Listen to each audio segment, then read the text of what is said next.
Hola, ¿qué tal? Bienvenidos a otro programa más de Ramos Jurídicos. Muchas gracias por estar con nosotros. Nos tomamos un tiempo para poder analizar temas actuales y bueno, qué mejor hablar el día de hoy de la reforma constitucional publicada el día 2 de junio que reforma la reforma al Poder Judicial. Es decir, básicamente está claro que el oficialismo se dio cuenta de la problemática dentro de la reforma al Poder Judicial y el 2 de junio se publicó esta reforma que nos gustaría más que nada enfocarnos en 4 temas que son, me parece, centrales. José, qué gusto. Mucho gusto, Juan Carlos, mucho gusto a todos los que nos están escuchando desde sus casas o nos están viendo desde sus oficinas. Bueno, básicamente creo que la reforma sería ver 4 temas. El primero, entiendo que a partir de los transitorios, lo que se iba a votar en 2027, que era la mitad de los jueces y magistrados que se quedaron con carrera judicial, con la otra mitad que fue electa, se manda del 27 al 2028, para no, digamos, vincularlas con las elecciones del Poder Legislativo. Tú este tema del 2028, ¿cómo lo diagnosticas? ¿Cómo lo ves? Pues mira, Juan Carlos, yo creo que está siendo un reflejo de lo que habíamos venido anticipando nosotros en estos diálogos de ramos jurídicos. O sea, advertíamos que una vez que se implementara esta reforma, iba a haber efectos negativos. Y efectivamente se ha empezado a sentir los efectos negativos dentro del Poder Judicial Federal. No necesariamente en todos los puestos llegaron las personas más conocedoras. Tenemos una Suprema Corte cuyas sesiones son a veces lamentables. Y esto ha generado pues intranquilidad no solo al interior de México, sino al exterior por un tema de que se está viendo reflejada en la inversión extranjera, cómo pues, se está percibiendo una inseguridad jurídica. Y yo creo, pues ahora sí que la presidenta ya se dio cuenta y ahora sí que el poder en turno, ¿no? Y platicaremos de otros temas que se están viendo aquí dentro de esta reforma, pero el hecho de que lo recorrieran un año y que no quisieran que se vinculara con esto, o sea, con las intermedias, con las elecciones del Poder Legislativo, refleja 2 cosas. Una, que traen un poco de temor para las intermedias. Claro. Y 2, que pues no traen ahorita como cabeza para saber cómo reajustar lo que está sucediendo en el Poder Judicial Federal. Entonces, yo sí lo visualizo como una búsqueda de respiro para tratar de organizar o ponerle un poquito de orden a lo que ellos mismos desordenaron. Que al final del día los que estamos litigando nos da gusto saber que va a haber un año más de magistrados y jueces con carrera judicial. Correcto. Que al final del día eso es valioso y tal vez este año también es, como se dieron cuenta que fue un desastre, que entraron personas que no necesariamente eran con el mejor perfil, pues es un año más para que les sigan enseñando, ¿no? Los que sí saben, posiblemente. Correcto.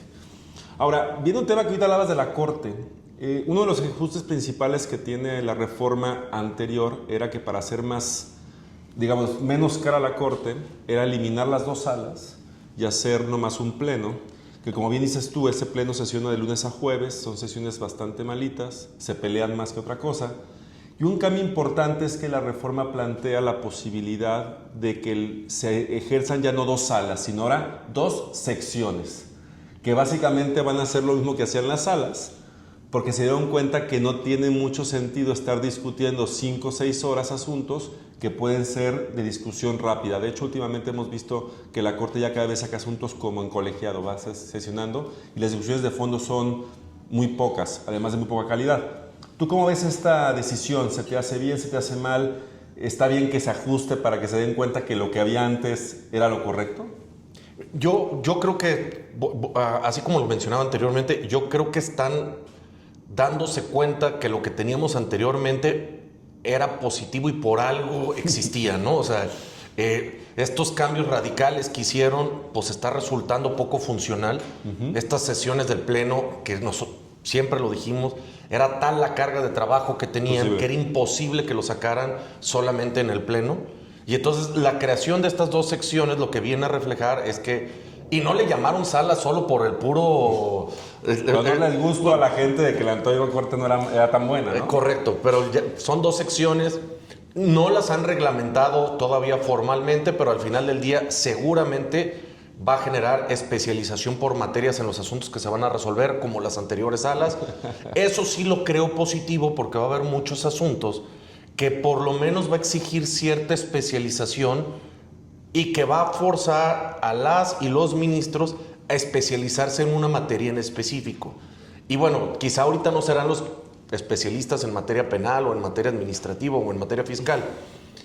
Ya están en el poder, pero pues en el manejo de X número de asuntos sí pueden llegar a adquirir un conocimiento importante en el manejo de esos asuntos, y entonces siempre he creído yo que la especialización es muchísimo mejor a que todo el mundo esté opinando de todo, ¿no? Entonces creo que va a funcionar para la resolución de las cosas el que se dividan en dos secciones, y ya cuando salgan las reglas específicas de cómo van a operar, con mucho gusto se los haremos saber. O sea, lo que traemos ahorita de los dos comentarios que vamos viendo es, primero, postergaron su reforma porque se dieron cuenta de un desastre. Segundo, ajustan la Corte para dejarla como estaba antes, prácticamente, solamente con 2 ministros o ministras menos. O sea, yo lo que estoy viendo es que están haciendo lo que ya había antes, pero dándose cuenta, percatándose del error garrafal en el que están. O sea, el Pleno de la Corte, sinceramente, nosotros aquí en la oficina tenemos un observatorio judicial y básicamente estamos revisando todos los días las sesiones.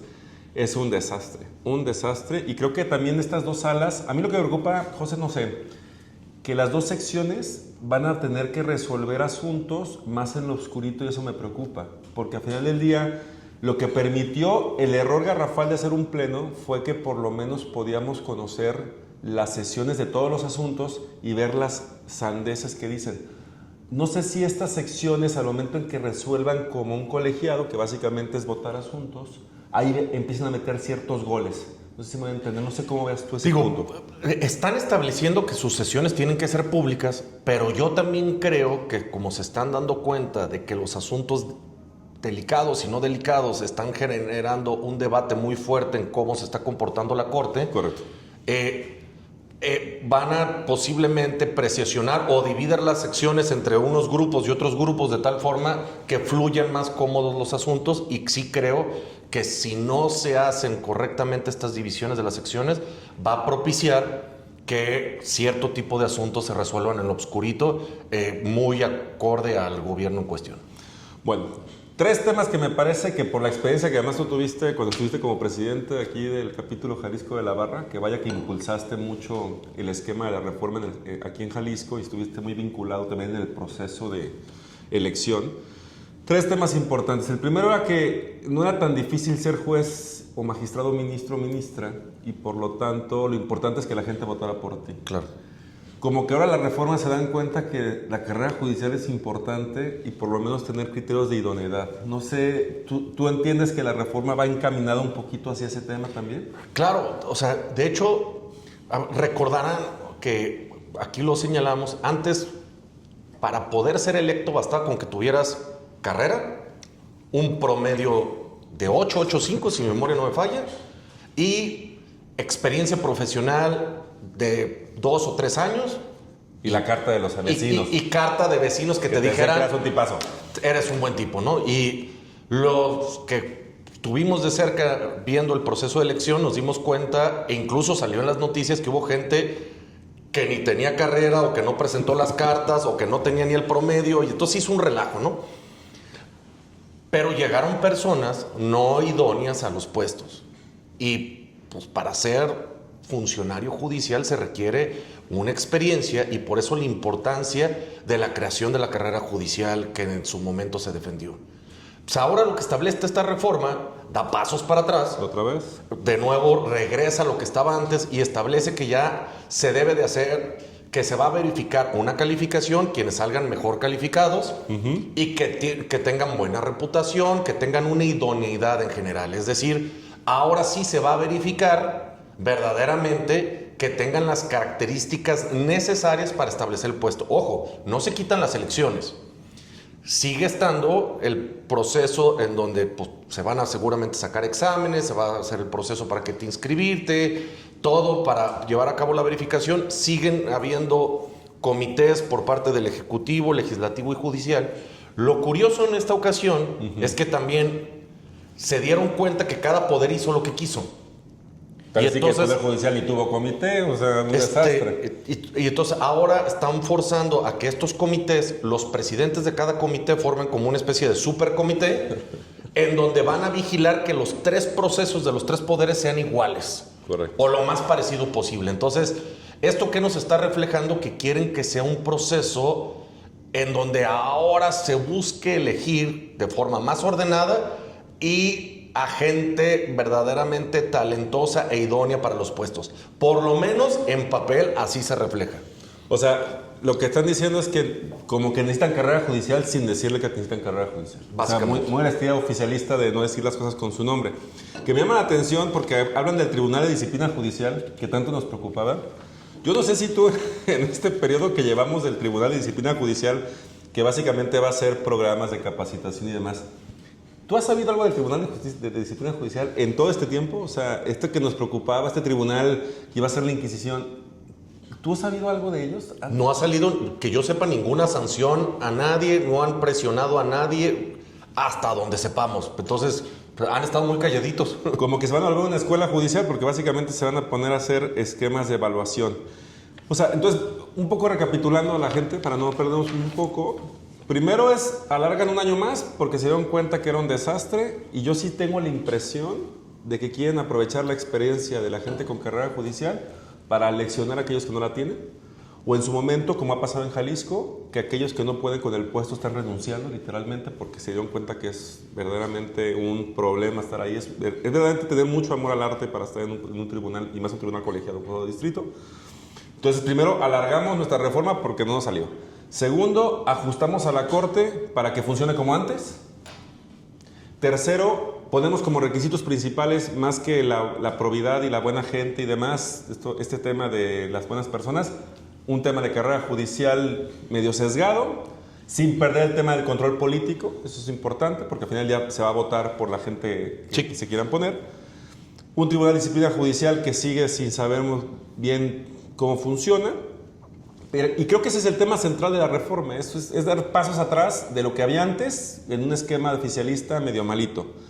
Pero lo que sí me ocupa a mí es entidades federativas. Es decir, Jalisco, por ejemplo, se aventó, digamos, por decir en la jerga, se aventó el tiro de no hacer la reforma constitucional de Poder Judicial, como que ya sabía que esto iba a ser un desastre.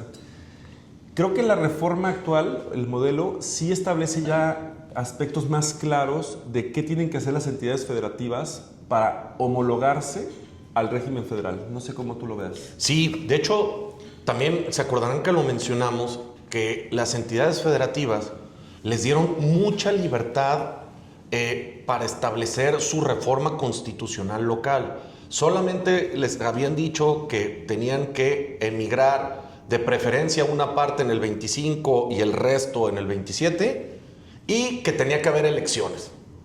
De ahí en más, en términos generales, les dieron absoluta y total libertad para generar su legislación acorde a lo que cada entidad federativa quisiera. Y Jalisco, teniendo esa oportunidad de crear una legislación acorde, ad hoc, en pro de un sistema judicial local, optó por no hacerlo. En parte seguramente para ver cuál era el resultado de la reforma federal y si funcionaba o no funcionaba. Hay opiniones encontradas si fue bueno o malo. Lo que sí creo que fue malo es que ahora esta reforma constitucional ya le establece lineamientos ahora sí más específicos. Correcto. Ahora sí le establece la obligación de crear los mismos comités por cada poder judicial. Les establece la obligación de generar estos criterios de idoneidad de la misma forma, les establece la obligación de generar durante este proceso una insaculación, que era algo que aquí se había dicho que no debía pasar, porque de los 4 candidatos que resulten, se va a determinar por tómbola los 2 mejores y esos son los que se van a ir a elección. Entonces, el efecto tómbola ya lo metieron como obligación para la reforma y entonces esos temas pues son delicados, ¿no? Entonces, ahora también se establece ya la obligación de que en el 28 sí o sí se van todos. Uh-huh. Prácticamente, y esto lo discutí ayer con un abogado, prácticamente esta reforma constitucional corrió a los jueces y magistrados locales. Ya les dijo, se van en el 28. Quieran o no quieran hacer reforma. Venir, ¿eh? O sea, los de aquí, los jueces de aquí y los magistrados ni lo vieron venir. No lo vieron venir. Esto es una carta de... O sea, así no hagan una reforma judicial local, se quedan sin chamba. Porque dice expresamente, se van todos. Y entonces, lo curioso va a ser... Sigue siendo una norma imperfecta porque no establece una sanción para las entidades federativas, pero ya lo hace como mandato. Y entonces la pregunta es, si no lo hacen, ¿la federación hará las elecciones por ellos? ¿Se quedan vacantes los puestos? ¿Qué sucede si otra vez Jalisco, por ejemplo, dice, pues no hago mi reforma? Porque además les dan 60 días a partir del martes pasado para reajustar su constitución y establecer las reglas. ¿Qué pasa si en estos 60 días no lo hacen? ¿Qué pasa si para el 28 no hacen el cambio de jueces y magistrados? Repito, en mi opinión, por la lectura que yo veo, ya los corrió. Fíjate, José, estaba revisando todas las de 60 días naturales, como plantea aquí el cuarto transitorio. Sin embargo, acá en el plan transitorio habla de 180 días, como que hay un desaseo incluso, que eso al final del día, aunque parecen cosas pequeñas, son donde se agarran las legislaturas locales para no cumplir, digamos, ante esta omisión, ¿no? Correcto. No sé cómo lo veas. Sí. Ahora, yo creo que ya en cierre, ¿cómo esta reforma en términos globales? O sea, ¿te parece bien? ¿Te parece mal? ¿Cómo la sientes? A ver, en torno a lo que teníamos, a mí me parece una buena reforma porque refleja que se están dando cuenta, que eso para mí era importantísimo, de que sí se cometieron errores. De cosas que advertimos aquí, de cosas que se advirtieron por las barras, de cosas que se advirtieron por la sociedad en general. No está tomando ni un año para que la gente se dé cuenta de que sí hay consecuencias de las acciones. Y entonces, creo que están tratando de enmendar algunas de las consecuencias. Eso es positivo. En general, que exista un grado de conciencia para regresar. Lo que me preocupa es que tardemos demasiado y que las correcciones no sean lo suficiente para el grado de desastre que esto se puede llegar a convertir. Sí, es que si nosotros básicamente tomamos como referencia la reforma pasada con esta, los elementos electores que eran las salas, la elección rápida y la carrera judicial se retoman. Correcto. Pero manteniendo el tema del voto, pues, que al final del día es el control político que quieren tener sobre el Poder Judicial, ¿no? Sí. Ahora la preocupación va a ser Jalisco. ¿Qué va a pasar en Jalisco? Eso sí queda como una gran interrogante porque está en las manos ahorita de nuestra legislatura local el que se pueda hacer un gran desaseo como en la federación o se pueda aprovechar esta oportunidad para hacer algo dentro de las reglas previstas, que no necesariamente son las mejores, pero algo que sirva para impulsar y mejorar el sistema judicial local. Pues muy bien, no sé si hay algo más, ¿nada? No. Yo creo que muy buen tema, comentarios. Vamos a estar al pendiente, vamos a ir con el observatorio en términos de la justicia. Y pues ahora sí que todo lo que te enteres, José, sobre la reforma aquí en Jalisco sería valiosa. Creo que a la gente le interesa saber cuál es el cauce de la reforma en Poder Judicial en el Estado, que has estado muy involucrado. Y nada, estaremos haciendo más programas para ramos jurídicos, ojalá nos sigan en nuestras redes. Yo creo que el siguiente tema que tenemos que tomar de urgencia es tema de lavado de dinero y bloqueo de cuentas, que es ahorita un tema muy actual. Yo creo que el siguiente programa para el mes de julio lo haremos. Pues muchas gracias y que tengan buen día. Gracias a todos.